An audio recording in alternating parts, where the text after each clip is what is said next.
कोई यदि उंगली उठा देगा तो उस उंगली मोड़ने का काम योगी और मोदी जी करेंगे। ऐसा ही है।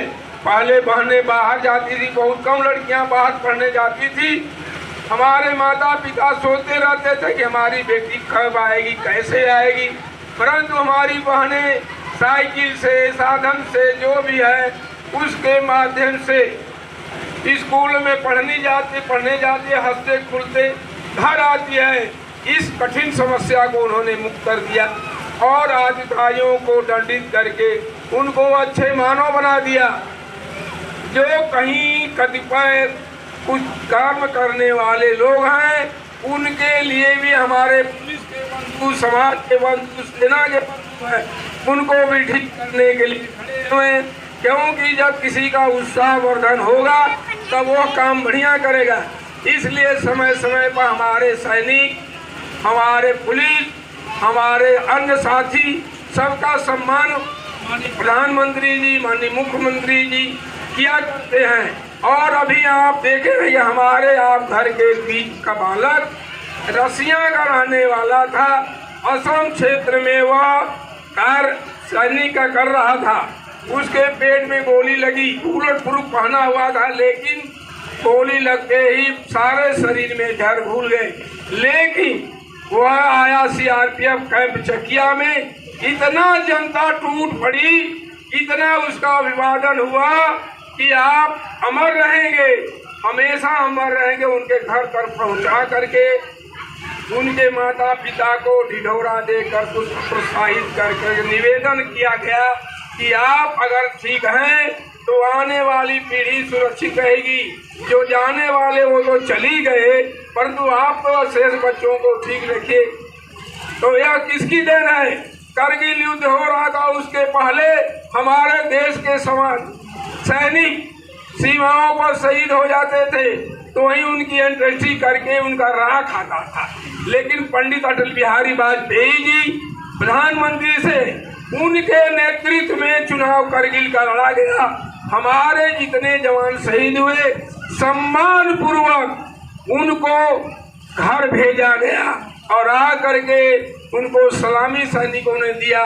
उसके बाद परिवार को लाश ओवरहैंड कर दी गई। वही परंपरा आज आ रही है। उस परिवार में 50 लाख का चेक उनके माताजी के हाथ तुरंत सुपुर्द किया गया और उनसे आग्रह माताजी से हुआ। आलोक जी के माता जो आलोक जी वीर गति को प्राप्त किए हैं सेना में, और एक व्यक्ति को नौकरी और उनके नाम पर एक रोड का भी निर्माण किया जाएगा। उनकी माताजी ने आग्रह किया पिताजी ने कि हमारी बहू आजमगढ़ में है, हमारा बेटा नौगढ़ में है। आज से निवेदन है, माननीय मंत्री जी रविंद्र जायसवाल जी प्रधानमंत्री जी, मुख्यमंत्री जी के प्रतिनिधि के रूप में आए थे। उन्होंने आग्रह किया, उन्होंने उनके आग्रह को सहर्ष स्वीकार कर लिया। आप पिताजी, आपकी बहू जो बाहर है, बहू और बेटा एक साथ दोनों रहेंगे, आप हमको पत्र दे दीजिए, हम उनको माननीय मुख्यमंत्री से बात करके एक जगह कर देंगे। यह सारे सम्मान देने का काम माननीय अटल बिहारी जी प्रधानमंत्री जी थे, उनके कार्यकाल से आज तक हो रहा है। इस नाते हम सभी का परम दायित्व बनता है, परम कर्तव्य बनता है कि पहला कर्तव्य है कि अपने बच्चे को पढ़ने के लिए अवश्य भेजें। 2 मीटिंग का भोजन नहीं मिलता तो 1 मीटिंग हम खाएंगे और 1 मीटिंग उनके लिए है। और हमारी सरकार आपके खाते में ऑनलाइन डीबीटी के माध्यम से देश का पैसा और जूता मोजा का पैसा, बैग का पैसा स्वयं आपको दे रही है कि आप अच्छे किस्म के ड्रेस खरीद करके बच्चों को पहनाएं, बच्चों को विद्यालय भेजें, बच्चों को गर्म पकाया भोजन। हमारे सभी प्रधान जी मीनू के अनुसार भोजन देते। कहीं जहाँ बहुत संसाधन की कठिनाई होगी वहाँ कुछ मीनू से नहीं मिलान करता होगा, नहीं तो हमारे अक्सर विद्यालयों में ऐसी व्यवस्था हो गई है। और सभी विद्यालयों में शिक्षक का भाव था पहले, एक अध्यापक एक प्रधानाचार्य, तब प्रधानाचार्य दिन भर कागज लिखते पढ़ते रहते थे मेज पर बैठ करके। एक मास्टर साहब क्या करते थे, बहु कक्षा शिक्षण की व्यवस्था करते थे।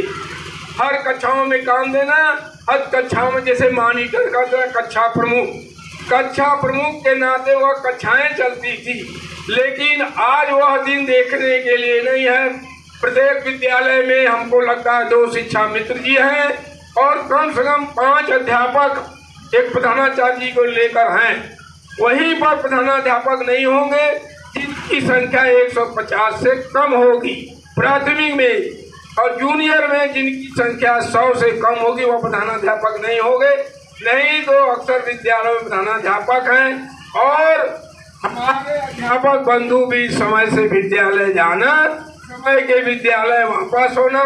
जब शिक्षक विद्यालय में जाएगा तो न कुछ तो करेगा ही, कुछ नहीं करेगा। 1 घंटा हिंदी 1 घंटा गणित का भी विषय पढ़ा दिया तो प्राइमरी स्तर को का पूरा करता हुआ आगे बढ़ेगा। जो बालक होनहार बन जाएगा तो अपने संपूर्ण विषयों को प्राप्त कर लेगा।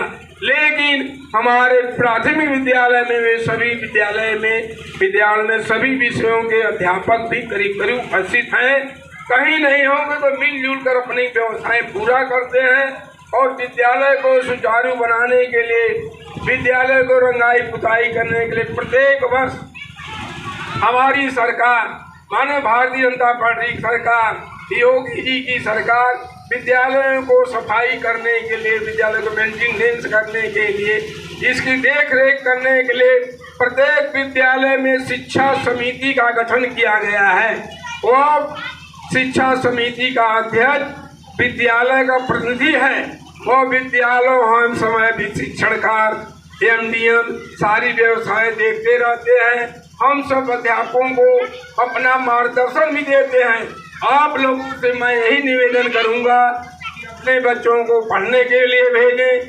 कोई कठिनाई होती है तो हम लोगों से बताएं, जो पूरा करने लायक होगा उसको पूरा करने सरकार को हम लोग बताएंगे। इतना कहते हुए यहाँ उपस्थित संपूर्ण पुरुष महिला एवं बच्चे बच्चियां एवं समाज के सभी लोगों का मैं स्वागत अभिनंदन वंदन करते हुए अपनी बात को पूर्ण करता हूँ।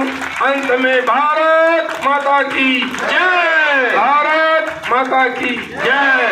वंदे वंदे।